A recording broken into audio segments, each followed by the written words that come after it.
Hi guys! In this video I'm going to be talking to you about how you can maintain a healthy lifestyle, and I'll admit that sometimes I don't listen to these tips and fall off the bandwagon, have a bad day or whatever, but by sharing these tips with you guys I hope that myself I can become better at this, and also it's nice that we can share a journey together. It's all about teamwork at the end of the day. So if you do find that interesting, do continue watching, and if you're new to this channel, do hit the subscribe button as well. At the moment I'm posting videos every Sunday and Wednesday, as I'm off and have more free time, but yeah, do subscribe as you can be notified when I post a video. So I've never really been into diets, as I just love food too much, but it's more about what you eat, when you eat, and what you're doing when you're not eating. I've struggled a bit with weight over the past year and a half because of going to uni and allowing myself to eat what I want and when I want, and I went a bit crazy, but following these tips near enough every day has helped me a lot. So hopefully if you guys are struggling as well or just want to create a healthy lifestyle, I hope they do the same for you as it did for me. With that in mind, let's begin!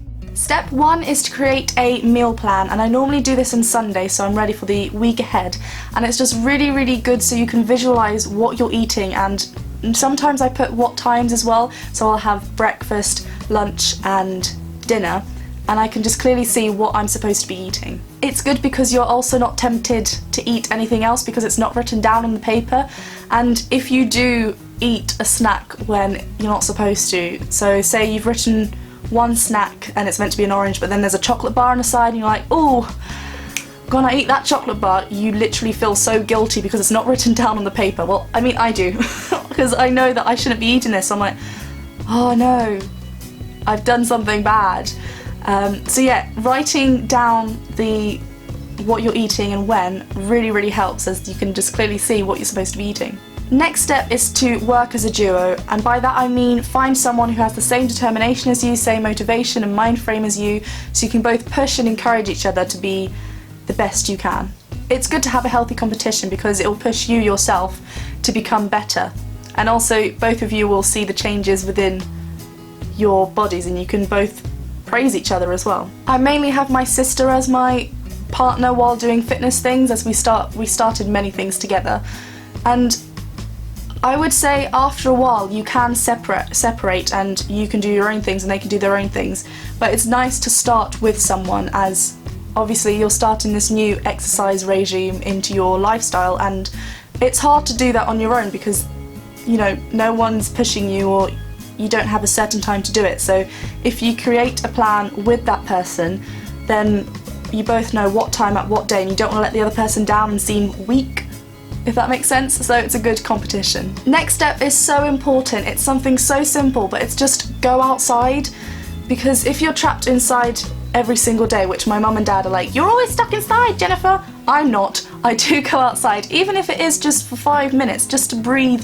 some outside air. It's life-changing because it's new smells and you just feel fresh and relaxed. And sometimes I'll go outside if the weather's nice, which obviously England hasn't been that great right now, but I'll go outside with a book, lay in the hammock. We've got our pool up, which I haven't actually been in yet, but yeah, it's just great to be outside because it's a different atmosphere and you just feel more relaxed and fresh.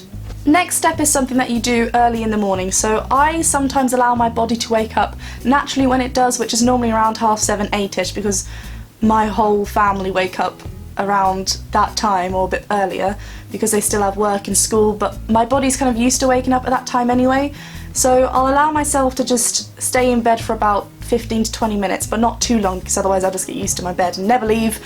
But once I do feel ready to get up, I get up, put some comfortable clothes on, normally leggings or my fitness clothes, and I just do 5 to 10 minutes of light stretching just so my body wakes up as well and you feel taller. I know it sounds weird, but you don't feel all slouched and like full and groggy. I always use the word groggy, is that even a word?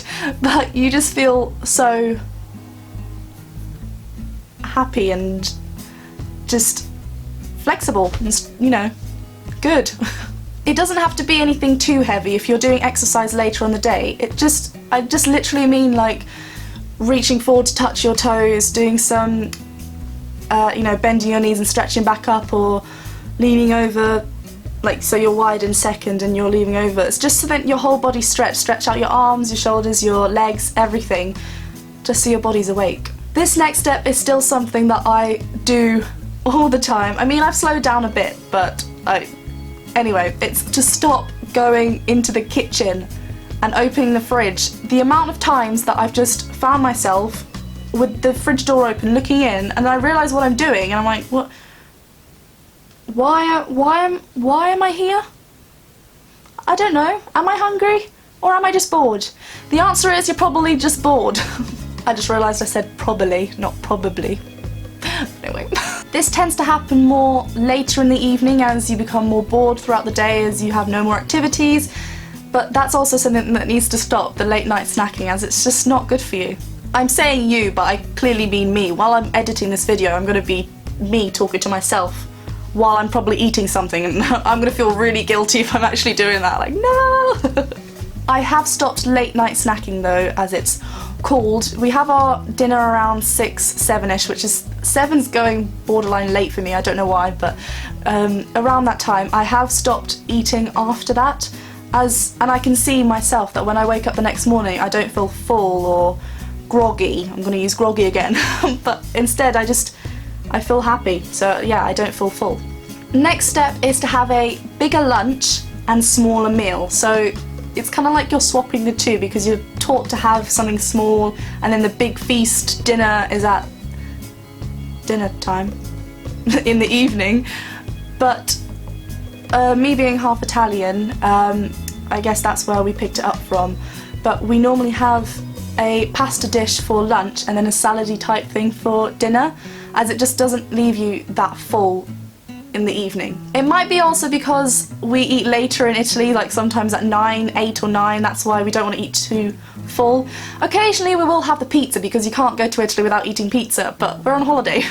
But here we definitely eat the bigger lunches and lighter dinners on the weekends, or even if it's just leftovers from what you had at lunch, as long as it's smaller so you don't feel heavy towards the evening. I don't know what my hands were doing there. Like, what? This next point is all about green tea, and I started drinking green tea I think this time last year, so maybe for a whole year, and I remember first drinking green tea and I could really feel the difference in my body. My stomach wasn't fighting it, but I could feel that my stomach wasn't agreeing with it as of yet, because it was something new and it was cleansing, and yeah, it was just different to what I was used to. But after a few weeks of having it each morning and evening, occasionally during the day as well, I really felt stronger. It's hard to explain, but it just really cleanses you out. It also makes me feel a lot more happier. I don't know why, but after drinking some green tea I feel like I done something good. Again, this next step is something that I actually need to listen to, but it's no to bad food. Chuck it all out, because if you see it, you'll think, right, tomorrow is going to be my healthy day, I'm going to healthy start, so let's just eat all the bad stuff so it all goes. But no. So if you see any bad stuff, yeah, you can have your secret stash of chocolates or a cookie jar, only if you know that you're not tempted to eat it and you'll keep it for that certain day of the week or something where you'll have one just to treat yourself, because obviously you can't live without chocolate. But yeah, just if you see it, don't have the mind frame, like I sometimes do, of eat it now so you won't have any to eat tomorrow, because that's just not how it works. Because then it will take such a long time for that to be, you know, burnt off, if that makes sense. But just don't look at it. Next is to find good exercise, and this is such a really strong, valid point, because if you don't find exercise that you enjoy, you're just not motivated and you just don't want to get up and do it. It's no good forcing yourself to get up and doing some exercise that you don't actually enjoy, because you just won't feel happy after it and you feel like you have to do it instead of want to do it. I've gone through many different exercise DVDs, videos, programs, and some have worked for me, some haven't. That's why at the moment I'm absolutely loving Paya, because this one really works for me. And yeah, I've been through many of them, and this one just seems to be the one that works for me, and I enjoy doing it. Like, when the time comes that I need to do it, I don't think, ugh, why do I have to get up and do stupid press-ups? You know, this one's really good for me. And the last step that I'm going to leave with you is to smile. Enjoy what you're doing and notice the benefits that it's giving to you. Make sure you're choosing this healthy lifestyle for you and only you, and stop comparing yourself to other people, because that's not going to help anyone. If you want to do something and change something because you want to do that so you can feel better, then do it. Don't do it for anyone else. I lose motivation sometimes, and I have that bad day where maybe I eat too much junk food or something, but you just have to slowly pick yourself back up and get straight back into it, because you'll just feel a lot more happier. If you're happy with the way you are at the moment, then that's great, but if it is something that you want to change personally in your lifestyle, then who's stopping you? So there it is. I think there are 10 tips in that, and I may have missed a few points, but we can't think of everything. So if maintaining a healthy lifestyle is something that you want to do, I hope these tips did help, as they've been helping me a lot. Don't forget to give this video a big thumbs up, as I really enjoyed talking about this topic to you actually, so it was really fun to film, and remember to subscribe if you're not yet subscribed. Other than that, I shall see you next time for another video. Bye!